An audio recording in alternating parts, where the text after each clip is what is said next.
एक ऐसी घटना जिसके बारे में बहुत कम लोग ही जानते हैं, भक्त और भगवान का संबंध। एक बार कैलाश के शिखर पर श्री गौरी शंकर भगवत भक्तों के विषय में कुछ वार्तालाप कर रहे थे। उसी प्रसंग में जगत जननी श्री पार्वती जी ने आशुतोष श्री भोले जी से निवेदन किया कि भगवान, जिन भक्तों की आप इतनी महिमा वर्णन करते हैं उनमें से किसी के दर्शन कराने की कृपा कीजिए। आपके श्रीमुख से भक्तों की महिमा सुनकर मेरे चित्त में बड़ा आह्लाद हुआ है और अब मुझे ऐसा भक्तराज के दर्शनों की अति उत्कंठा हो रही है। अतः कृपया शीघ्रता कीजिए, मुझे कहीं पर दर्शन कराइए ऐसे भक्तों की। प्राण प्रिय उमा के वचन सुनकर श्री भोलेनाथ उन्हें साथ लेकर इंद्रप्रस्थ की ओर चल पड़े और कृष्ण सखा अर्जुन के महल के द्वार पर जाकर द्वारपाल से पूछा, कहो इस समय अर्जुन कहाँ है? उसने कहा, इस समय महाराज शयन पड़े हुए हैं। और यह सुनकर पार्वती ने उतावली से कहा, तो अब हमें उनके दर्शन कैसे हो सकेंगे? प्रिया को अधीर देखकर श्री महादेव जी ने कहा, देवी कुछ देर शांत रहो, इतनी अधीर मत हो। भक्त को उसके इष्ट देव भगवान के द्वारा ही जागाना चाहिए, सो मैं इसका प्रयत्न करता हूँ।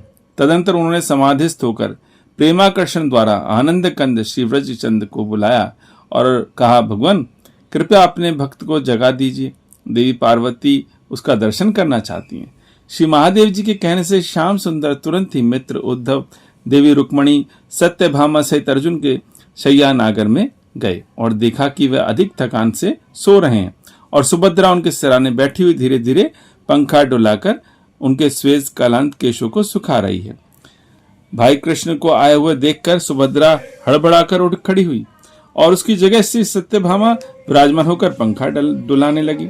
गर्मी अधिक थी, इसलिए भगवान का इशारा पाकर उद्धव जी भी पंखा हाँकने लगे। इतने में अकस्मात सत्यभामा और उद्धव चकित से होकर एक दूसरे की ओर ताकने लगे। भगवान ने पूछा, तुम लोग किस विचार से पड़े हो? उन्होंने कहा, महाराज आप अंतर्यामी हैं, सब जानते हैं, हमें क्या पूछते हैं? भगवान श्री कृष्ण बोले, बताओ तो सही क्या बात है? तब उद्धव ने कहा कि अर्जुन के प्रत्येक रोम से श्री कृष्ण कृष्ण की आवाज आ रही है। रुक्मणी जी पैर दबा रही थी। वह बोली, महाराज पैरों से ही भी वहीं आवाज आती है। भगवान ने समीप जाकर सुना तो उन्हें भी स्पष्ट सुनाई दिया कि अर्जुन के प्रत्येक केश से निरंतर जय कृष्ण कृष्ण जय कृष्ण कृष्ण की ध्वनि निकल रही है। कुछ और ध्यान दिया तो विदित हुआ कि उसके शरीर के प्रत्येक रोम से यही ध्वनि निकल रही है। तब तो भगवान उसे जगाने भूलकर स्वयं भी उसके प्रेम पाश में बंध गए और गदगद होकर स्वयं उसके चरण दबाने लगे। भगवान के नवनीत कोमल कर कमलों के स्पर्श होने से अर्जुन की निद्रा और भी गाढ़ हो गई। उधर महादेव और पार्वती को प्रतीक्षा करते हुए बहुत देर हो गई थी। वह मन ही मन कहने लगे, भगवान कृष्ण को गए हुए विलंब हो गया, मालूम होता उन्हें भी निद्रा ने घेर लिया। तब उन्होंने ब्रह्मा जी को बुलाकर अर्जुन को जगाने के लिए भेजा, किंतु अंतःपुर में पहुंचने पर ब्रह्मा जी भी अर्जुन के रोम रोम से कृष्ण कृष्ण की ध्वनि सुनकर और स्वयं भगवान को अपने भक्तों के पाप लौटते देखते हुए अपने प्रेम वेशों को ना रोके हुए तब वह आचार और मुखों से वेद स्तुति करने लगे। अब क्या था, ये भी हाथ से गए। अब ब्रह्मा जी की प्रतीक्षा में भी श्री महादेव जी और पार्वती को बहुत समय हो गया, तो उन्होंने देवर्षि नारद जी का आह्वान किया। अब की बार वे अर्जुन को जगाने का बीड़ा उठाकर चले, किंतु शैया नागर में अद्भुत दृश्य देख देख सुनकर उनसे भी ना रहा गया। वह भी अपनी वीणा की खुंटियां कसकर हरि कीर्तन की तल्लीन हो गए। जब उनके कीर्तन की ध्वनि भगवान शंकर के कान में पड़ी तो उनसे भी और अधिक प्रतीक्षा न हो सकी। वह भी पार्वती जी के साथ तुरंत ही अंतःपुर में पहुंच गए।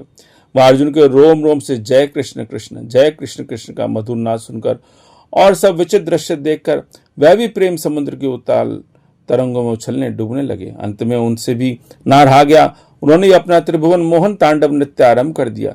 साथ ही श्री पार्वती जी भी स्वर और ताल के साथ सुमधुर वाणी से हरिगुण गाने लगी।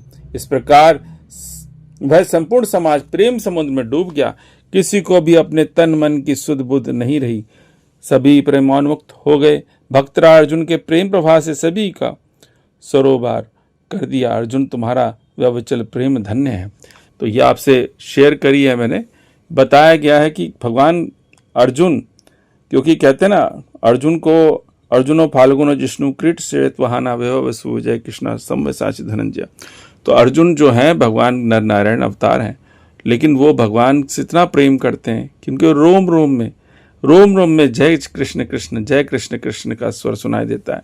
हर वक्त वो उन्हीं के भाव में उसके प्रेम में तल्लीन रहते हैं। तो इस प्रकार के भक्त अर्जुन का जो साथ है भगवान कृष्ण के साथ, ये अद्भुत है।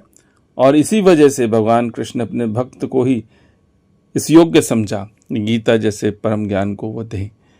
तो इस घटनाक्रम से हमें ये प्रेरणा मिलती है कि भगवान तभी सखा होते हैं, तभी सहयोगी होते हैं, जब हम उनको भाव से, बिल्कुल तल्लीन भाव से उनके स्मृति में रहते हैं। हर पल हर क्षण, एक भी क्षण हम व्यर्थ नहीं करते और भगवान श्री कृष्ण का ध्यान करते हैं। आप इसको सुनिए और इसको शेयर कीजिए।